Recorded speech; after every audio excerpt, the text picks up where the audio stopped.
नमस्कार साथियों, हिंदी वाग्मिता में आप सभी का स्वागत है। पिछली कक्षा में हमने पढ़ा था क्रिया विशेषण। अब हम पढ़ेंगे संबंध बोधक, समुच्चय बोधक, विस्मयादि बोधक आदि शब्द जो अविकारी शब्द हैं। सबसे पहले हम पढ़ेंगे संबंध बोधक अव्यय। वह अविकारी शब्द जो संज्ञा या सर्वनाम के साथ आते हैं, यानी उनके बाद में आते हैं और उनका संबंध वाक्य में जो अलग अलग अन्य शब्द आए हैं उनके साथ जो उनका संबंध बताते हैं, तो वहाँ पे संबंध बोधक अव्यय होते हैं। जैसे इसमें भी होगा कालवाचक, स्थानवाचक, दिशावाचक या साधनवाचक, इस प्रकार के जो शब्द हैं वो इसमें आएंगे। देखो अलग अलग भेद हैं, अर्थ के आधार पर इसके भेद किए गए हैं संबंध बोधक अव्यय के। सबसे पहले कालवाचक, यानी भोजन के बाद विश्राम करो। अब ये देखो विश्राम ये क्रिया विशेषण नहीं है, ये के बाद, ये शब्द क्या आया है, के बाद, यानी भोजन का विश्राम के साथ संबंध बताया जा रहा है, क्योंकि विश्राम क्रिया तो क्या है, करो, है ना। तो भोजन का विश्राम के साथ संबंध बताया जा रहा है कि कब करना है आपको, भोजन के बाद विश्राम करना है। छत के ऊपर पक्षी बैठा है ना, तो इस छत और पक्षी का संबंध बताया गया है के ऊपर, है ना। यहाँ आया पक्षी छत के ऊपर बैठा है या छत के ऊपर पक्षी बैठा है, तो ये के ऊपर शब्द जो है वो है संबंध बोधक अव्यय। फिर है दिशावाचक, वह नदी की ओर गया है। कंफ्यूज मत होना, आप कहोगे ये शब्द हमने क्रिया विशेषण में भी पढ़े थे मैम, आपने कहा था कि जब कब कैसे, तो यहाँ तो ये यहाँ भी लग सकता है, लेकिन देखो ध्यान रखना यहाँ पे कैसे होता है, जब कोई शब्द लगा है तो उसके साथ ये का, के, की, से ऐसी विभक्तियां जुड़ी होती हैं। क्रिया विशेषण में ये सब नहीं था, कोई विभक्ति नहीं थी, है ना। कछुआ धीरे धीरे चलता है, तो वहाँ कोई विभक्ति नहीं थी, कोई अन्य, है ना। भोजन के बाद, अब बाद शब्द, अगर बाद अकेला शब्द है तो वो क्या होगा, वो क्रिया विशेषण होगा, वो क्रिया के पहले जुड़ेगा, क्रिया से बिल्कुल पहले आएगा। तो यहाँ तो ये भोजन के साथ संबंध बता रहा है, तो यहाँ पे आपको ध्यान रखना है कि जो के वाली विभक्ति है, के, का, की या से, सी, ये सारे शब्द जहाँ पे आएंगे वहाँ पे क्या होगा, क्रिया विशेषण नहीं होगा, वहाँ संबंध बोधक होगा। दो शब्दों के बीच में आपको संबंध निर्धारित करना है, ठीक है। अब विरोधवाचक भी है, धर्म के विरुद्ध मत चलो, है ना, बताया जा रहा है धर्म के विरुद्ध। तो इस प्रकार के जब शब्द आएंगे, उम्मीद कर रही हूँ आपको समझ में आ रहा है। सीधी सी ट्रिक इसकी यही है कि आपको ये संबंध सूचक जो शब्द हैं इनको क्या कहेंगे, संबंध सूचक शब्द कहेंगे। के, की, से, ये सब है संबंध सूचक शब्द हैं। ये आपको डिफरेंस वहां करना है कि अगर के, का, की जुड़े हैं तो आपको वहां क्रिया विशेषण नहीं करना है, संबंध बोधक करना है।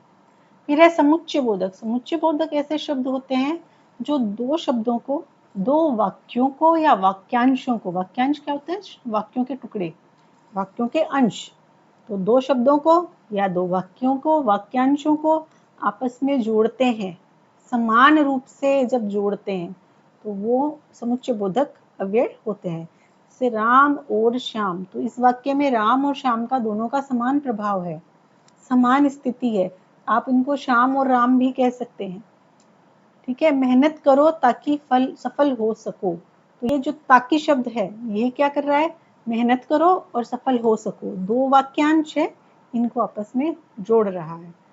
जैसे समान अधिकरण का मतलब होता है समान स्तर के, दोनों का स्तर समान है ना, और जिनमें लगता है। जैसे राम और सीता बन गए, तो अगर हम सीता और राम बन गए तो भी हम वाक्य गलत नहीं होगा। अब इसमें चाय लोगे या कॉफी, तो इसमें ऐसे भी पूछा जा सकता है कॉफी लोगे या चाय, ऐसे भी पूछा, तो दोनों समान अधिकरण है, दोनों जो दोनों पद हैं, दोनों वाक्य हैं, उनकी स्थिति कैसी है, समान है। वह आया परंतु बोला नहीं, परिश्रम किया इसलिए पास हुआ, तो दोनों दोनों जो हैं वो समान अधिकरण है, तो ये हो गया संयोजक। और विभाजक क्या है, या दोनों को विभाजित कर रहा है। एक में तो संयोजक में तो होता है राम और सीता यानी दोनों, विभाजक हो गया दोनों में से एक। आपको यहाँ चूज करना है, आपको यहाँ पे विकल्प दिया जा रहा है, तो चाय या कॉफी, दोनों में से आपको एक बतानी है। विरोध दर्शक, विरोध दर्शक का मतलब होता है किंतु, परंतु, ये सब। फिर परिणाम क्या होता है, इसलिए, कोई काम क्यों हुआ, इसलिए हुआ। तो यहाँ पे आपको इस प्रकार के शब्द मिलेंगे, और, तथा, या, अथवा, किंतु, परंतु, इसलिए आदि।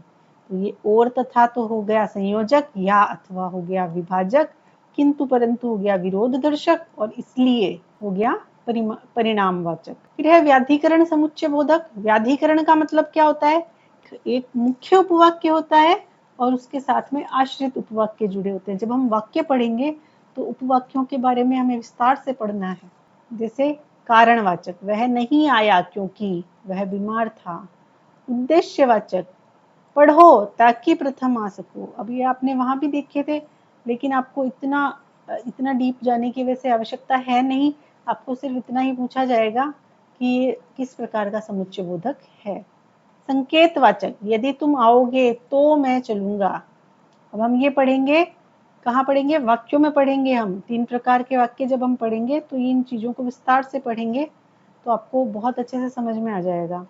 फिर है स्वरूपवाचक, वह ऐसे डरता है जैसे चूहा, चूहे की तरह डरता है, चूहा जैसे डरता है वैसे ही ये डरता है। यदि तुम आओगे तो मैं चलूंगा, तो ये संकेत दे रहा है। ठीक है, ये हो गया व्याधिकरण समुच्चय बोधक। फिर है विस्मयादि बोधक।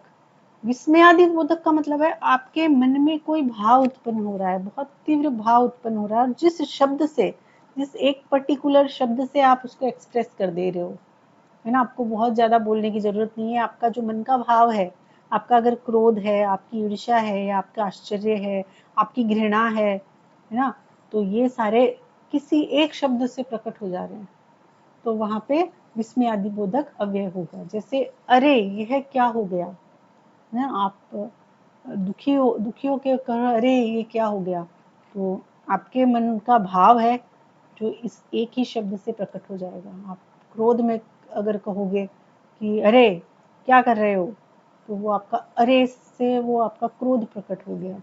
वाह कितना सुंदर ये दृश्य है, या आप आश्चर्य से कह रहे हो, या आप प्रसन्नता से कह रहे हो, है ना, हर्ष से कह रहे हो।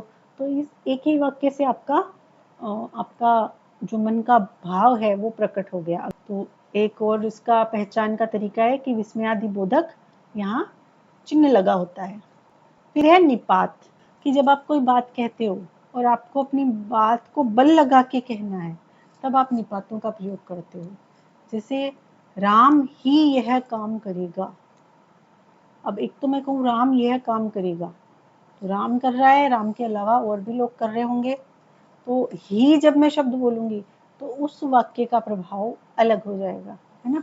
किसी विशेष बात पे मैं जोर दे के बोल रही हूँ, तुमने तो हद ही कर दी, तुमने हद कर दी, ठीक ठाक नॉर्मल वाक्य है, तुमने तो हद कर दी, तो ये वाक्य इसमें मैंने बल दिया है हद करने पर, उन्हें निपात कहेंगे। ये शब्द कैसे होते हैं, जैसे ही, भी, तो, तक, मात्र, सिर्फ, भर, केवल, है ना।